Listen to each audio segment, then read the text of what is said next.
네, 지난 시간에 이어서 불완전 케이스를 처리하는 방법에 대해서 더 이어서 설명을 해보도록 하겠습니다.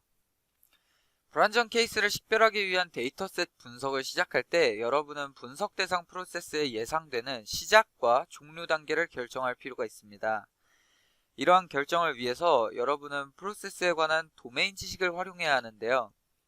프로세스 마이닝을 분석을 수행하는 분석가가 해당 도메인 지식을 보유하고 있지 않다면 도메인 지식을 보유한 전문가를 이 단계에 참여시키는 것이 바람직합니다. 다시 말해서 여러분은 프로세스 맵에서 파악된 잠재 시작과 종료 단계 중 타당한 시작과 종료 단계를 도메인 지식을 활용해서 결정을 해야 합니다. 앞에서 언급한 반품 프로세스에서 우리는 오더 컴플리티드 액티비티라는 하나의 정규 종료 단계를 확인했습니다. 이외에도 다른 정규 종료가 있는지 한번 확인해 보도록 하겠습니다. 자, 반품 프로세스 맵을 확인했을 때 우측에 보시면 캔슬드라는 잠재적 종료 액티비티를 발견할 수가 있습니다. 우리는 이 액티비티의 이름에서 반품 주문의 처리가 취소되었음을 추측할 수 있는데요. 우리는 이 액티비티의 이름에서 반품 주문의 처리가 취소되었음을 추측할 수 있습니다. 이제 우리는 캔슬드 액티비티를 이 프로세스의 정규 종료 단계로 간주할 것인지 아니면 이후의 프로세스 분석에서 이 단계로 끝나는 케이스들을 제거할 것인지를 결정해야 합니다. 이러한 결정은 여러분의 프로세스 마이닝 분석에서 답하고자 하는 퀘스천들에 달려 있습니다.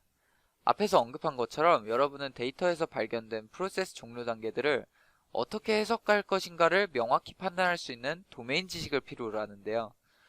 도메인 지식이 부족한 프로세스 분석가가 초기 추측을 하는 것도 나쁘지는 않습니다. 하지만 여러분은 반드시 추측과 가정을 문서화해서 나중에 도메인 전문가와 함께 이들을 검증해야만 합니다.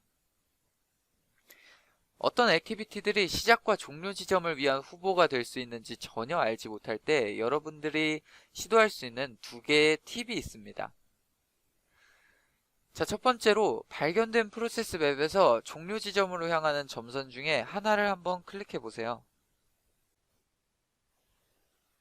자, 클릭을 했습니다. 여기서 케이스 빈도가 종료 단계와 숫자가 매우 유사하거나 동일하다면 이 액티비티가 분석 대상 프로세스의 종료 단계일 가능성이 매우 높습니다. 이 액티비티 이후에 발생한 이벤트가 없기 때문인데요. 시작 액티비티를 발견할 때도 시작 지점에서 시작한 점선을 클릭함으로써 동일한 방식을 적용할 수가 있습니다. 예를 들어서 지금 클릭했던 웨어하우스 액티비티에서 종료 단계로 끝나는 예시 케이스들을 더욱 자세하게 조사해 보겠습니다.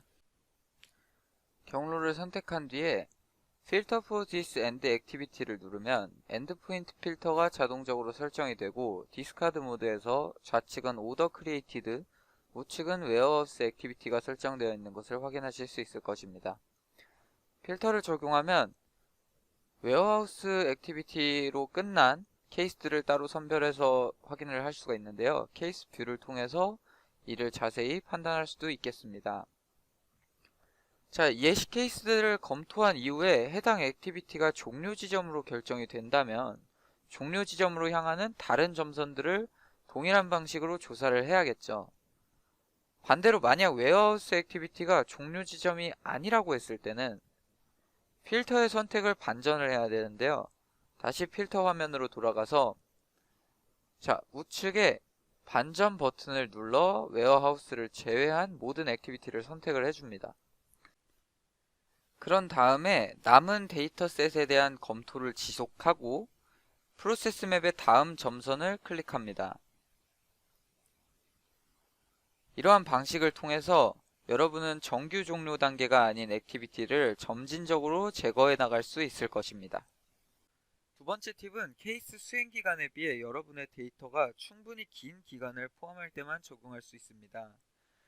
첫 번째 팁에서 설명한 대로 시작과 종료 지점들을 조사하기 전에 타임프레임 필터를 적용해 볼 건데요.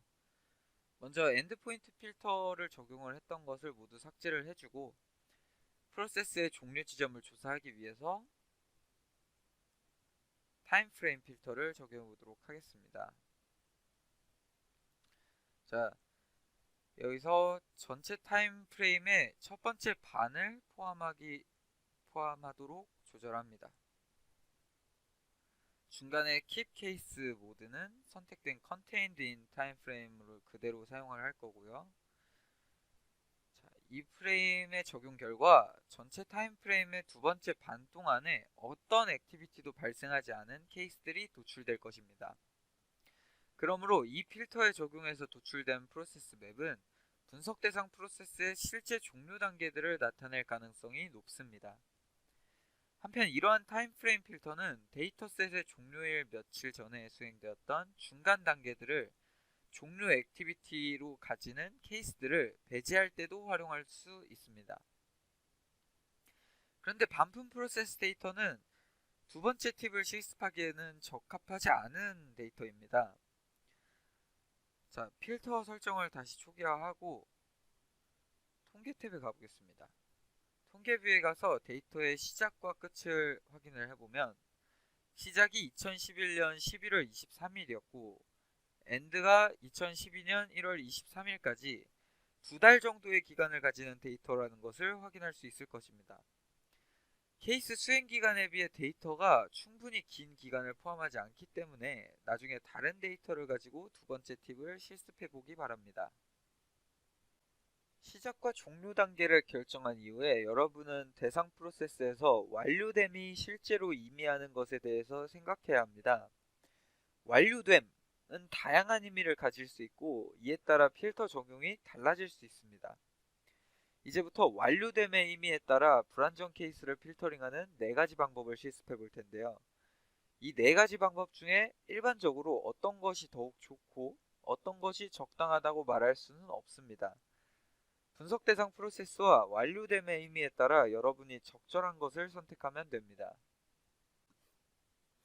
첫 번째로 완료됨의 가장 일반적인 의미는 케이스에서 어떤 액티비티들이 엔드포인트 직전에 가장 마지막 액티비티로 발생을 했는지 또는 스타트 포인트에 대해 가장 먼저 액티비티로 발생을 했는지를 살펴보는 것입니다.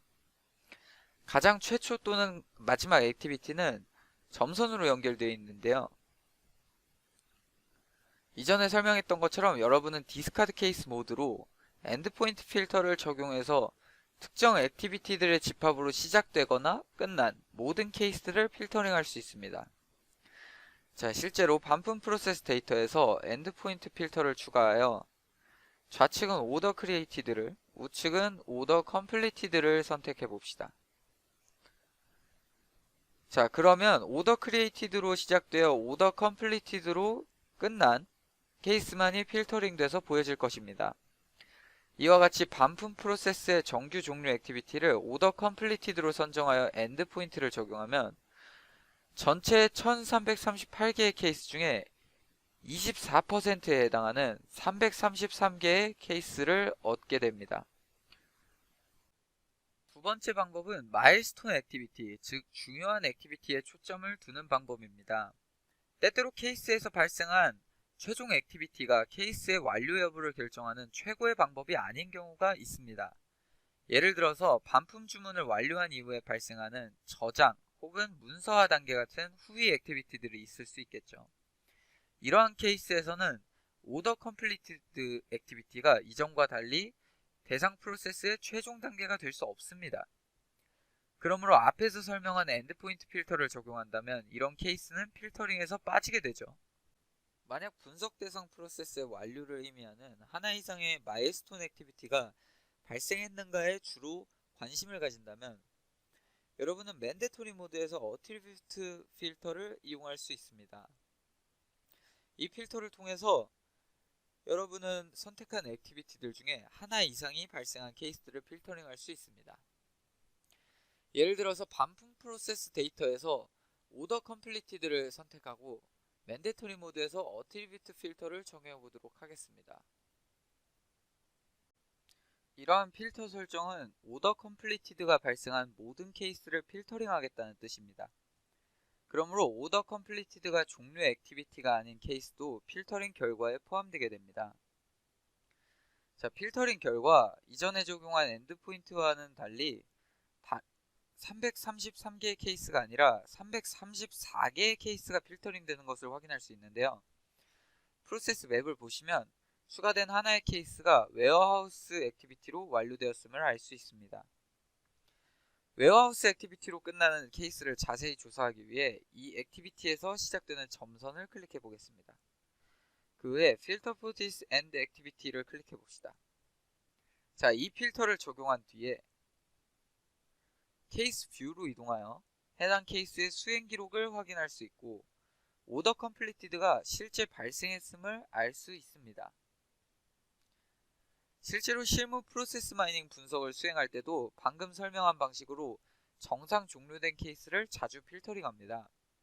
그러므로 완료됨이 가지는 이 상단의 두 의미 사이의 차이를 잘 기억하시기 바랍니다.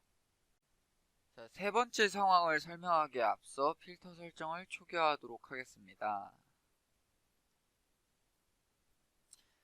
자, 세 번째는 컷오프 상황입니다. 앞에서 설명한 것처럼 반품 프로세스는 전자제품 제조업체의 고객이 제품 구매 후에 고장난 제품에 대한 반품 요청을 처리하고 지불하는 과정입니다. 그러므로 여러분은 고객 관점에서 이 프로세스를 분석할 수도 있는데요. 이러한 관점에서 고객은 환불금을 돌려받았을 때 비로소 이 프로세스가 완료되는 것으로 생각할 수 있습니다.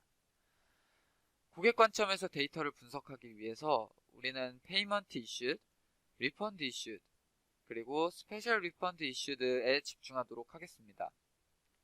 반품 프로세스 맵에서 이 액티비티들을 찾아보면은 이 액티비티들 이후에 수행된 몇몇 액티비티들이 있음을 분석할 수가 있습니다. 퍼포먼스를 클릭하여 분석을 하면 때때로 후방 처리의 지연이 상당히 길 수도 있다는 것도 알 수 있는데요. 예를 들어서 Payment Issued 단계 이후에 평균 값을 설정해 보시면 평균 7.5일이 걸린 것을 확인할 수가 있습니다.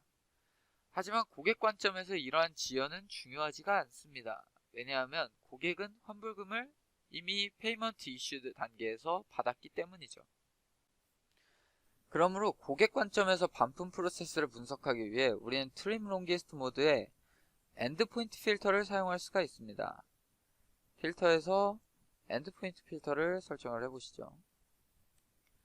그리고 필터의 모드에서 디스카드 모드를 트림 롱기스트 모드로 변경을 해주면 왼쪽의 스타트 이벤트 밸류즈와 오른쪽의 엔드 이벤트 밸류즈에서 모든 액티비티를 선택할 수가 있습니다.